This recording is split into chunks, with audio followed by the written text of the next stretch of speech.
ശുദ്ധീകരണാവസ്ഥയിലുള്ള ആത്മാക്കളെ ഉറപ്പോടെ സഹായിക്കാൻ പറ്റുന്ന, അവരെ സ്വർഗത്തിലേക്ക് എത്തിക്കാൻ ഏറ്റവും ഉറപ്പോടുകൂടെ ഒരു ക്രൈസ്തവ കത്തോലിക്ക വിശ്വാസിക്ക് ഗ്യാരണ്ടി എന്ന രീതിയിൽ, അല്ലെങ്കിൽ ഒരു ഉറപ്പ്, സ്വർഗത്തിലേക്ക് അവരെ എത്തിക്കാൻ ഏറ്റവും നല്ല ഉറപ്പുള്ള കാര്യം ഏതാണെന്ന് വെച്ച് കഴിഞ്ഞാൽ അതാണ് പൂർണ്ണ ദണ്ഡവിമോചനം സ്വീകരിക്കുക. അത് കൃത്യമായിട്ട് ഈ വീഡിയോയിലൂടെ വ്യക്തമായിട്ട് മനസ്സിലാക്കണം. സഭ നൽകുന്ന ചില നിർദ്ദേശമുള്ള ചില കാര്യങ്ങൾ നമ്മൾ ചെയ്തിട്ട് ആ ചെയ്തതിനോട് കൂടെ നമ്മൾ പ്രസാദപര അവസ്ഥയിൽ പരിശുദ്ധ കുർബാനയും കൂടെ സ്വീകരിച്ചിട്ട്, മാർപ്പാപ്പയിലൂടെയാണ് ഇത് കിട്ടുന്നത്, മാർപ്പാപ്പയിലും സഭയിലൂടെ.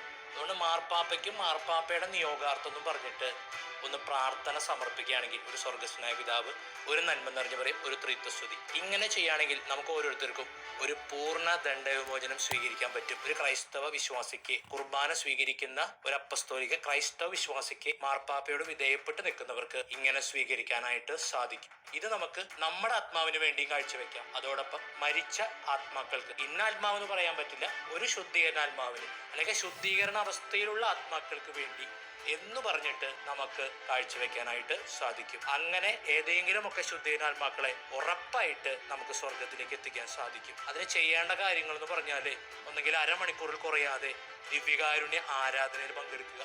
വ്യക്തിപരമോ സമൂഹമോ ആവാം. അതുപോലെ പള്ളികളിലൊക്കെ പോയിട്ട് ജപമാല വെച്ച് ജപമാല പ്രാർത്ഥനയിൽ പങ്കെടുക്കുക. പൂർണ്ണമായി പ്രാർത്ഥനയിൽ പങ്കെടുക്കുക, ജപമാല പ്രാർത്ഥന. അല്ലെങ്കിൽ അരമണിക്കൂറിൽ കുറയാതെ അടുപ്പിച്ച് മറ്റു കാര്യങ്ങളൊന്നും പോവാതെ ബൈബിള് വായിച്ച് ധ്യാനിക്കുക. അരമണിക്കൂർ കുറയാതെ അടുപ്പിച്ച് വേണം ബൈബിള് വായിച്ച് ധ്യാനിക്കുക. കുരിശിന്റെ വഴി 14 സ്ഥലങ്ങളിലൂടെ പോയി കുരിശിന്റെ വഴി നടത്തി സമർപ്പിച്ച് പ്രാർത്ഥിക്കുക. ഇങ്ങനെയുള്ള പല പല കാര്യങ്ങൾ, അല്ലെങ്കിൽ തീർത്ഥാടനം, ചില മലയാറ്റൂര് പോലുള്ള സ്ഥലങ്ങളിൽ തീർത്ഥാടനം, ചില പ്രത്യേക ദേവാലയങ്ങൾ, ബസിലിക്ക ദേവാലയങ്ങൾ ഉണ്ടെങ്കിൽ അങ്ങനെയുള്ള സ്ഥലത്ത് പോയിട്ട് മാർപ്പാപ്പയുടെ നിയോഗാർത്ഥം പ്രാർത്ഥിച്ചാലും മതി. പൂർണ്ണ ദണ്ഡവിമോചനം നമ്മൾ എന്നിട്ട് സ്വീകരിക്കുക.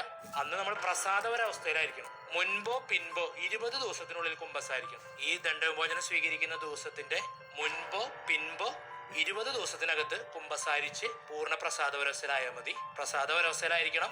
ലഘുപാപം പോലും ചെയ്യാതിരിക്കണം. പാപത്തോട് നമ്മൾ ബൈ പറയണം, പാപത്തോട് നോ പറയണം. ലഘുപാപം പോലും ആഗ്രഹിക്കാത്ത അവസ്ഥയിലായിരിക്കണം. കുമ്പസാരിച്ച പ്രസാദവരവസ്ഥ 20 ദിവസം മുമ്പോ പിമ്പോ എങ്കിലും കുമ്പസാരിച്ചിരിക്കണം.